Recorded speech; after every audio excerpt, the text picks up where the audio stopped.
अब उत्तराखंड की बात कर लेते हैं। उत्तराखंड को लेकर भी न्यूज वन इंडिया और मेट्राइज का सर्वे जो है वो सामने आया है। बीजेपी को सर्वे में 4 से 5 सीटें मिलने का अनुमान है। कांग्रेस को सर्वे में 0 से 1 यानी कि 0 क्या कहेंगे आप, 1 सीट मिलने का अनुमान साफ तौर पर नजर आ रहा है। सर्वे में अन्य को 1 सीट भी नहीं मिलने का अनुमान है। यानी कि उत्तराखंड की बात कर ले, देवभूमि की बात कर ले, तो यहां पर भी बीजेपी को क्लियर मैंडेट यानी कि बीजेपी क्लीन स्वीप करती हुई नजर आ रही है। हालांकि अनुमान यह भी है कि 4 से 5 अगर सीट लॉस होती है तो 4, न्यूनतम में जाएंगे तो 4 और अधिकतम में तो क्लीन स्वीप बीजेपी 5 सीटों पर करती हुई नजर आएगी उत्तराखंड में। तो उत्तराखंड को भी लेकर हमने आपको आंकड़ा दिखाया, ये सर्वे। अब देखिए उत्तराखंड में किसको कितनी सीट इस ग्राफिक्स के जरिए समझिए। बीजेपी को 4 से 5 और कांग्रेस को 1, अदर्स को कुछ भी नहीं, यानी कि अन्य को 1 भी सीट जाती हुई साफ तौर पर नजर नहीं आ रही है। यानी कि बीते चुनाव को आप देखेंगे 2019 के लोकसभा चुनाव में उत्तराखंड में बीजेपी ने क्लीन स्वीप कर दिया था। 5 की 5 सीटों पर बीजेपी ने जीत हासिल की थी। किस पार्टी को कितना मत, तो यहाँ पर देखिए अब बीजेपी की बात कर ले हम तो वोटिंग शेयर में यहाँ पर वोट शेयर जो है वो 64.2%।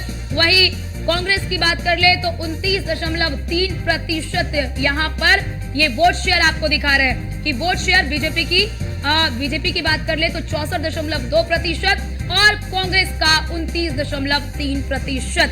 ये हम आपको दिखा रहे हैं वोट शेयर। और अब जरा देखिए कि पिछले चुनाव की तुलना में क्या बदलाव हुआ।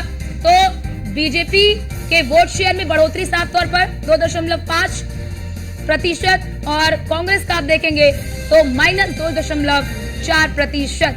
यानी कि यहाँ पर कांग्रेस के वोट शेयर में गिरावट हुई है और बीजेपी का आप देखेंगे तो यहाँ पर बीजेपी के वोट शेयर में साफ तौर पर बढ़ोतरी नजर आ रही है। तो ये वोट शेयर आपको दिखा रहे हैं कि वोट शेयर कितना है। और अब जरा देखिए कि पिछले की तुलना में सीटों के में बदलाव देखिए तो बीजेपी को यहाँ पर, क्योंकि जैसा हम आपको सर्वे में भी दिखा रहे हैं कि 4 से 5 अगर गिरता है तो 4 सीट, 1 सीट का लॉस होगा, इसीलिए -0 to 1। और कांग्रेस को देखिए अगर कांग्रेस पर यहाँ पर बढ़ोतरी मिलती भी है तो 1 सीट की जो सीट है वो मिलेगी।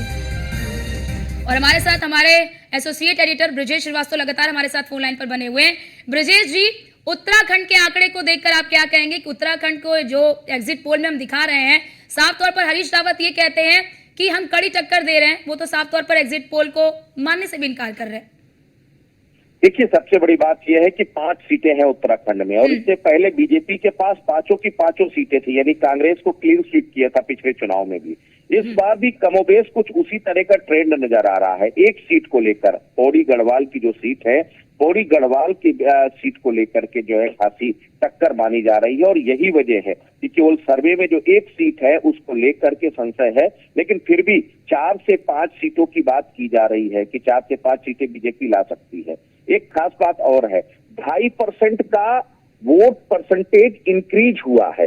2.5% वोट बढ़ा है बीजेपी का हमारे एग्जिट पोल के सर्वे के मुताबिक।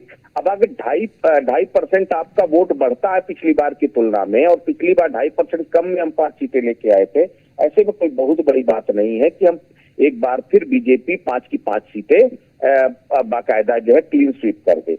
अब इसमें सबसे बड़ी बात यह है कि कांग्रेस ने जिस तरीके से उत्तराखंड के अंदर चुनाव लड़ा, उत्तराखंड में कांग्रेस के बड़े नेताओं की गैर मौजूदगी, बड़े नेता चुनाव लड़ने से जो है उन्होंने एक तरह से इनकार किया, चाहे वो यशपाल आर्या रहे हों, चाहे वो जो है प्रीतम सिंह रहे हों या फिर हरीश रावत रहे हों, ये सारे बड़े चेहरे कहीं न कहीं चुनाव मैदान से बाहर, उन्होंने चुनाव लड़ने से इनकार कर दिया।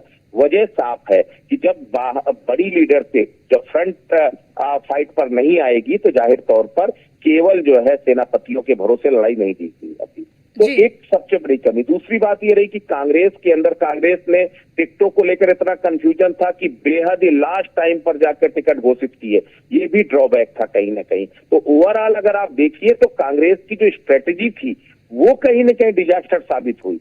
उत्तराखंड में इस बार आप बेहतर कर सकते थे, लेकिन वहां मुख्यमंत्री पुष्कर सिंह धामी ने भी बेहतर तरीके से जो है कमान संभाली, जबरदस्त मेहनत किया और उसका परिणाम सबके सामने है कि एग्जिट पोल जो बता रहे हैं उसमें 4 से 5 सीटें बीजेपी के खाते में आ सकती हैं और अगर कांग्रेस के खाते में सिर्फ 1 सीट आने का अनुमान है तो जी। ऐसे में देखा जाए तो उत्तराखंड में भी लड़ाई एक तरफा नजर आ रही है और एक तरफा बीजेपी के पक्ष में वहां पर भी हवा है। सबसे अहम बात यह है कि जब आप तीसरी बार सत्ता में होते हैं तो आपके खिलाफ एक हवा बनती है, एक मैंडेट तैयार होता है, लेकिन विपक्ष की विफलता ने वो मैंडेट तैयार नहीं होने दिया जो सत्ता पक्ष के खिलाफ खड़ा होता।